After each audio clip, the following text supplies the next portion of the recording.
Today's the 11th of December 2023, full trading week, second full trading week for December 2023. This is your weekly market outlook for this week, and let's take a look at last week's data. We do have a lot of stuff to talk about. The RBA stayed put at 4.35%, and the statement comes in a little bit more hawkish because they were talking about demands from within Australia itself that's pushing up inflation. So the estimated potential future rate hikes from RBA, it's technically still open at this point in time. We also have the JOLTS job opening numbers. This one come in a little bit lower than what the market was expecting. There was also a downward revision on the previous number from 9.35 million to that was revised down to 9.35 million. The expected consensus was 9.31. We got 8.73.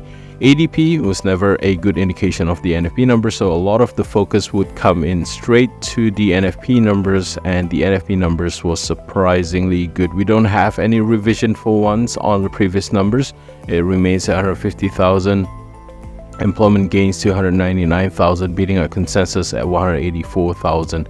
The unemployment rate also took a surprising turn, dropping down from 3.9% to 3.7%. The average hourly earnings also increases from 0.2 to 0.4%. So overall, it is a very good employment numbers coming out from the US. And obviously, if we talk about last week, we do have that all-time high in gold and all the talks about potential rate cuts in 2024, and I believe the market is calculating a 5 times 25 basis points cuts in 2024. I'll be honest with you, that's a really wild speculation, and we did put out the outlook last week. I'm saying putting out a warning that that doesn't necessarily mean that the USD is actually going to be weak, and we can see from the good employment numbers in the US that does strengthen the US dollar instead. All right, so for this week we also have another jam-packed week. Obviously on Tuesday we are anticipating the CPI number, and this is a much anticipated number because this is going to be the final CPI numbers for 2023. Expected for the headline inflation to come down a little bit from 3.2% to 3.1%. In terms of the monthly growth on the CPI, on the inflation side, we're expecting 0% growth. The core CPI does expect to pick up a little bit, but it's just on the monthly growth numbers. We also have the PPI numbers, and this one here is pretty much stable and pretty much neutral because the current expectation is that for the PPI to improve a little bit from negative 0.5% to 0.1% growth month on month. Core PPI expected to grow from 0.0% to 0.2%, but obviously the FOMC numbers, the FOMC economic projections is going to be key. FOMC is anticipated to keep rates on hold at 5.5%, but the economic projections that's also going to get released is very important because this would be the official confirmation from the FOMC that could either agree with what the market has been speculating with that huge amount of rate cuts in 2024, or it would actually counter what the market was speculating. So this would be the official confirmations. This would be the FOMC economic projection. This is going to get released at 6 a.m. if you're in Australia, so that would be on Thursday. It would still be on Wednesday in the US. But not just that, we also have the Aussie unemployment rate, which is also going to be on Thursday. We have the Swiss National Bank interest rate decision on Thursday as well, followed by the Bank of England, and then followed by the ECB. And before the ECB's press conference, there's also going to be the US retail sales number. So we expect a lot of volatility to happen on Thursday itself. The SNB, Bank of England, and ECB is also expected to keep rates on hold at this point in time. We also have the flash manufacturing and services PMI to be released on Friday for the Eurozone, which is France, Germany, the Eurozone, as well as the UK and the US. That's all on Friday. So we actually have a very jam-packed week in terms of fundamental events for this week. All right, let's move on to the technicals for the Aussie USD. Last week, we talked about the potential for the Aussie USD to retrace a little bit lower towards 65.25. We got exactly that.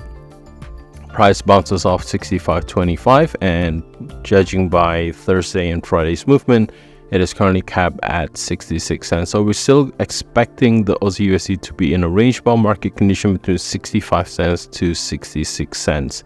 And on the Euro USD side, we have broken below 1.08, and we have seen the Euro USD being unable to progress any higher than 1.08, and part of that is because there was a huge option expiry on Wednesday and Friday at 1.08, so that's kind of keeping a lid on the Euro USD. And for today, we are still expecting 1.08 to still be the key resistance, considering where the weekly pivot is located, which is at 1.079, with very close to 1.08. In terms of resistance to the upside beyond 1.08, we have 1.0850, 1.09 cluster, and in terms of stronger support, we are looking at 10650 to 107, which is also where the Ichimoku cloud is located. So for the Euro USD, this is currently actually between those two key resistance and support areas.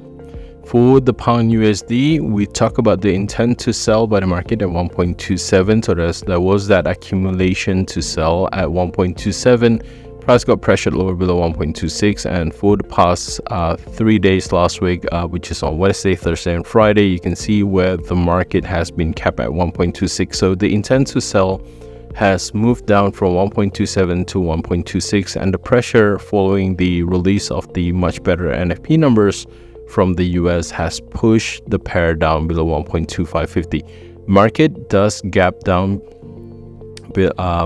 below Friday's close, and it is currently trading below 1.2550.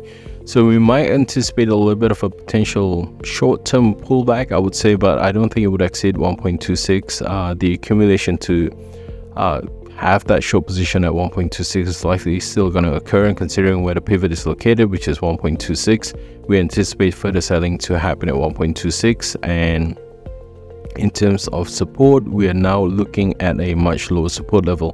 1.2450 is where the support one on the weekly pivot is located, so we're looking at about 1.2450, 1.25 range as potential support. Now this is obviously not going to be the strongest support, because the strongest support would come in at that swing low that we see in November, and that would actually put it to where the support 2 on the weekly pivot is located. So we're looking at a stronger support level to occur closer to 1.23 or 1.2350 support area for the pound USD. And for the dollar Japanese yen, if you're wondering what happened with the dollar Japanese yen, there wasn't an intervention, but there was a confirmation by the Bank of Japan. So Ueda went on Parliament on Thursday and basically confirmed what the market has been speculating on that day early morning, that the Bank of Japan is basically stating their intent to move away from negative interest rates.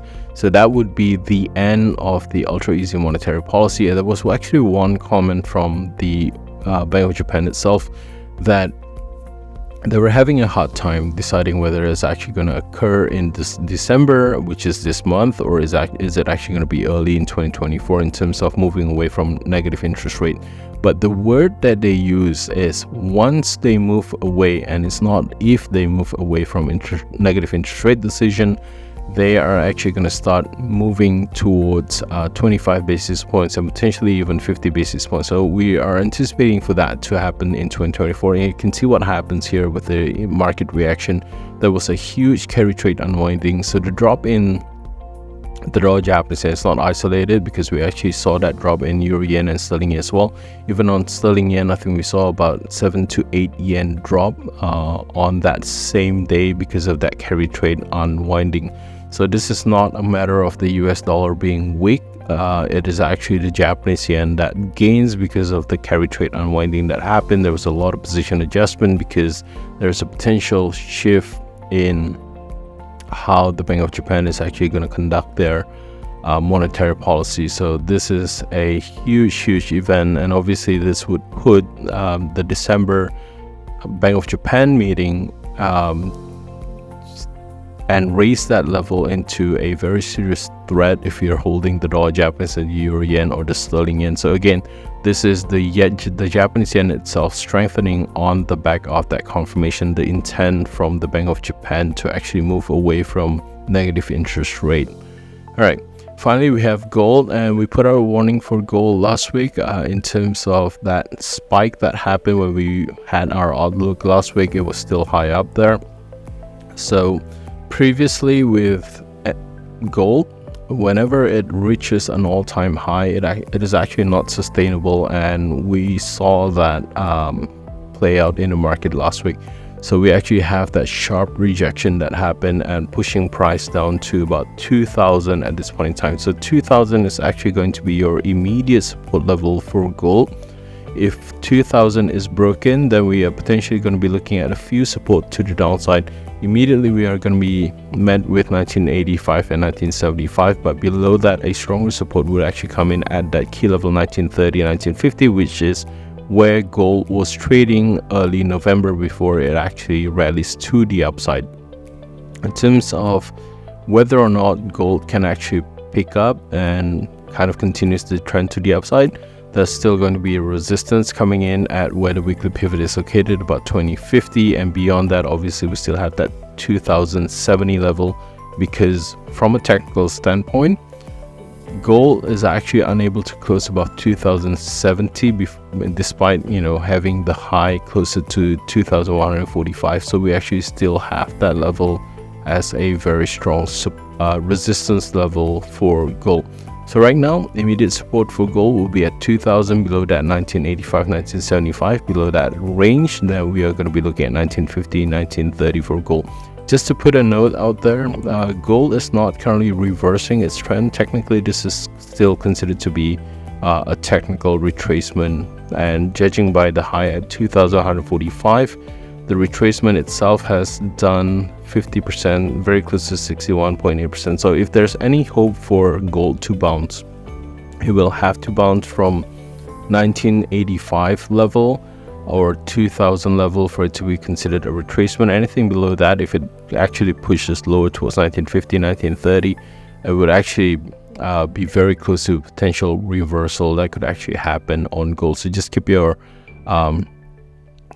wits about when you are trading gold. There's a lot of risk involved in gold, not because of the fundamentals, but more because of that spike that happened last week. It put everything in jeopardy right now, because that technical rejection on Monday was so strong. It was basically, the body itself is only 1/3 of the whole movement on that one day. So there was a strong rejection for gold. With that, good luck with your trades, and I'll see you soon.